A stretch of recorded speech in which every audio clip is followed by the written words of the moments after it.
It all started when I received a message on Instagram from one of those bot accounts, and me being me decided to troll this account by texting him back trying to get a response. Conversation with this mystery bot account started off with me joking around, kind of teasing and mocking the account, to who at this point I thought was some automated message from some foreign country. I soon realised that this wasn't an automated message, but rather a real person. The person behind the account told me their name, which was Rahil. Over time, the messages got weird to say the least. He sent a group photo of my friends and I, which he could not have got a hold of as my account was private. He even could point out who I was in the photo, even though the photo was kind of blurry and taken from afar. This set off alarm bells in my head. How could this random stranger recognise me from photos? But I still didn't take it seriously and sent screenshots of the conversation to my friend Kayla.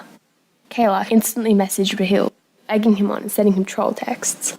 Fast forward a month, I was at a sleepover with Kayla when Kayla got a text response from Rahil 1 month late. Kayla continued the conversation with Rahil, and over the text, he started hinting at things about Kayla like her dog's name, her family members and other things. We continued the conversation with Rahil, trying to get as much out as we could. That's when he texted me. He knew we were together. We tried to play it cool, but we were both slightly starting to panic. We tried to fool this Rahil, trying to misguide him what he knew about Kayla. We texted, "What's Kayla's brother's name then?" He responded, "No, silly. Kayla has a sister, Anna, and a dog, Coco. No brother." This information was correct. We were really starting to freak out now.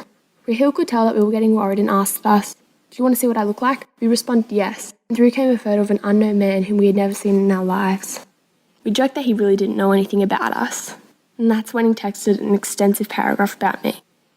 It started with my full name, where I was born, which primary school I attended, and which high school I attended. Then he said this: "I watch you walk to school every day with 3 others. I used to spy on the girls at your primary school and write down their information and make notes of what they do, what times they leave, and how they live their lives. I tried to use this account to hack your account and hack all your information." What? He had been stalking us since we were like 8 years old.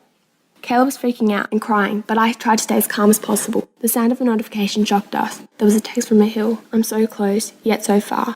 We instantly screenshotted everything and reported his accounts to Instagram, to which Instagram removed. We couldn't really get any sleep that night and spent the night deleting any people on my account who I didn't know. Fast forward 3 days. I felt the urge to tell someone, so I decided to tell my brother. He told me I think I should tell my mum. I went back to my room to think things through, and that's when my brother came into my room and yelled, "You just got pranked by the prank patrol." For a few seconds I was silent. Then I started crying, I guess tears of joy. Although I was extremely angry at my brother, I couldn't help but feel overwhelming joy as I heard that we didn't actually have a crazy stalker. I guess the moral of this story is to not respond to creepy Instagram accounts online. They may not always turn out to be your brother.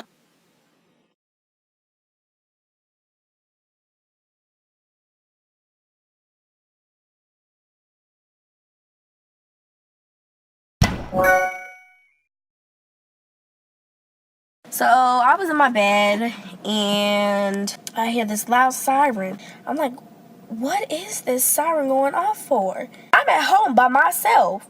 Nobody is at home because my mom has to be at work to make sure we got a roof over our head. And so then my grandma calls, she says, "Get your pillows, your blankets, your snacks, your charger, everything that you need. Go in the bathroom, close the door, and get in the bathtub and put the blanket over you." She said, "It's a tornado warning, so I want you to do exactly what I said. Don't freak out." And instead of listening to her saying, "Don't freak out," I freak out anyway.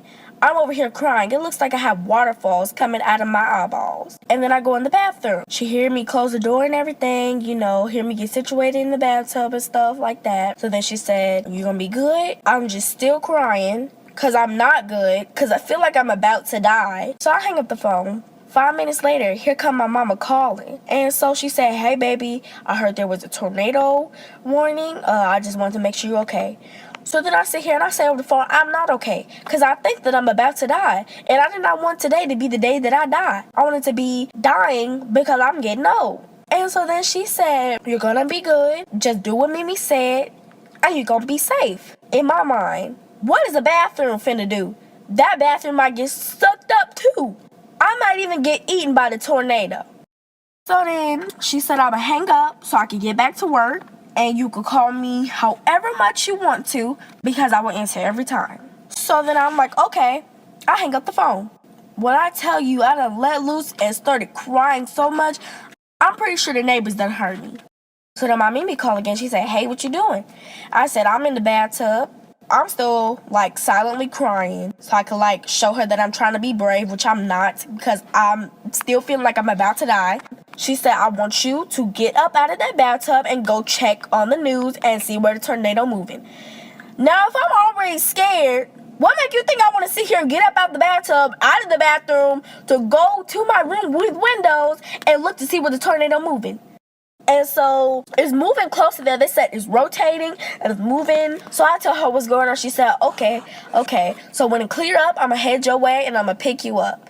So then I said, okay. I hang up the phone, go back in the bathroom. So then my mama called. She said, you could get out of the bathtub. So there was no tornado. It actually rained a little bit. But if you are in a similar situation, just get to somewhere safe.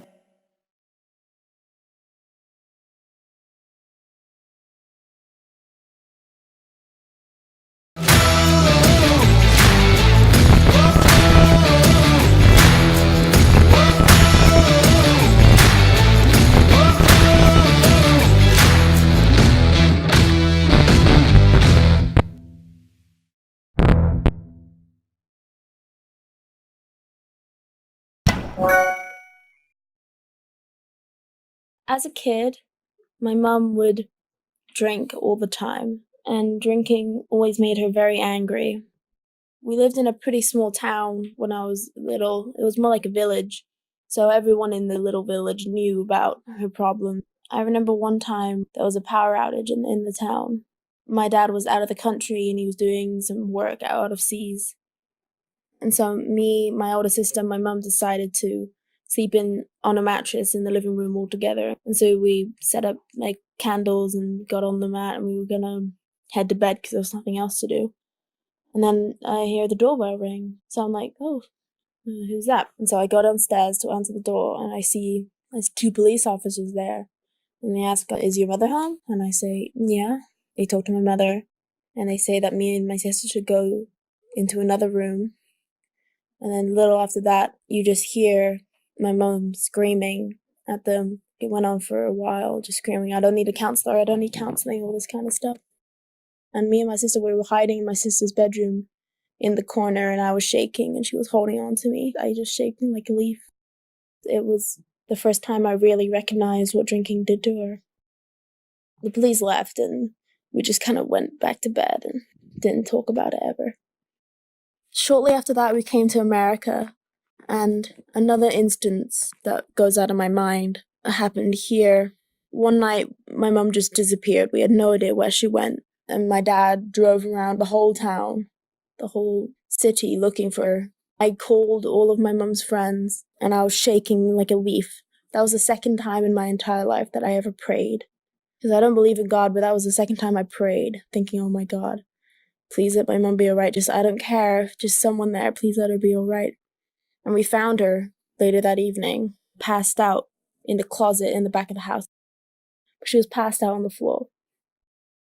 The day after that, we went to the hospital, and I remember she came up to us and said, I'm going away for a while. She stayed at a mental hospital for about 6 months because they realized that she had a mental disability that made her extremely angry while drinking. And during those 6 months, I was severely depressed. It was the worst time of my life because I hadn't been a week away from my mom, like not even a week away. And I wasn't allowed to see her or talk to her for 6 months. When she came back, it was like she was a whole new person. She was so much happier, and she's been sober for 5 years now. And I'm just so proud of her because she's such a hero to me, just how hard she's worked to get here. And I just want people to know that they should get help when they need it, even though it hurts you or it hurts them to get it. Thank you for listening.